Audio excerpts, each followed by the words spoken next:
So it's only Tuesday, but what a start to the week for Brian Hartline and the Ohio State Buckeyes. Not only grabbing one five-star wide receiver, but doubling down and getting two five-star wide receivers, because today we need to break down Brandon Inniss, the number 2 wide receiver in the nation, top 20 player overall, regardless of position, committing to the Ohio State Buckeyes. We need to talk about what this means for Ohio State and that high-powered offense going forward. But before we do, as always, y'all know the drill. I need to hear from you. Hop down to the comments, Y for yes, N for no. Are you surprised that Brandon Inniss chose Ohio State over the likes of USC, Miami, and the Alabama Crimson Tide? Let me know what you're thinking. If you are new to the channel, be sure to subscribe, hit that bell notification, as I do constant college football content. You don't want to miss any of it, and if you enjoyed the content, like and comment down below. But having said all that, let's jump right into this, because it seems like for Ohio State, a five-star wide receiver is just a part of the normal recruiting process. Because in this cycle alone, this is their second five-star wide receiver. Yesterday, adding in Carnell Tate, a great addition by the Buckeyes, and today, going back into the state of Florida and getting five-star wide receiver Brandon Inniss. And this is what's so intriguing about not only Ohio State recruiting, because we know Ohio State recruits at an elite level. Every year, it seems like whenever you look at the top 3 to 4 recruiting classes, you can guarantee any combination of Alabama, Georgia, Ohio State, in whichever order you would like to put it in. It just seems like those 3 teams are constantly fighting for the top class in the nation. And this year, I don't expect it to be any different at all, especially with the way Ohio State is recruiting. Because Ohio State has been synonymous with five-star wide receivers for quite some time, and if we really dive into it, it's insane what Brian Hartline has been able to do. Brian Hartline is regarded as one of the top wide receiver coaches in all of college football, and absolutely should be regarded as one of the top recruiters in all of college football. Because if we break down Brian Hartline's past, he's not just getting in top-tier wide receivers for the Buckeyes, though that certainly isn't a problem. Brian Hartline is out here getting defensive guys, quarterbacks, and if we really look at this, he has 7 5-stars in his tenure.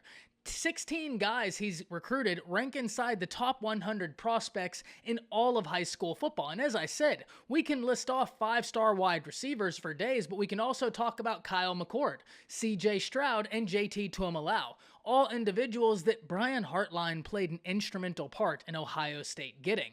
So as long as Hartline is there, I'm not surprised at all to see a 5-star wide receiver go to Ohio State. Now, let's not try and minimalize this. It's insane that you double down. It's already wild to try and get in a 5-star, but to get in 2 5-stars at the same position, whenever you're talking about a room that is as loaded as the Ohio State wide receiver room, that's incredibly impressive, because Ohio State doesn't have the luxury of saying, hey, this is an empty room. It's not like we're devoid of talent. You can come in here and instantly be the guy. Ohio State has got a lot of talent in that wide receiver room. Now, granted, they lost 2 first-round guys, but they still have a lot of talent to be excited about in that room. And so whenever they go out on the trail, get a 5-star, it's impressive. But like I said, it's Brian Hartline in Ohio State. We expect that at this point.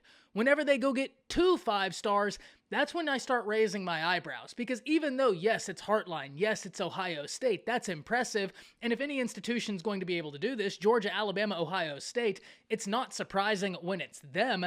It still is surprising to see 2 5-stars join a room with the amount of talent that is already there as Ohio State's wide receiver room.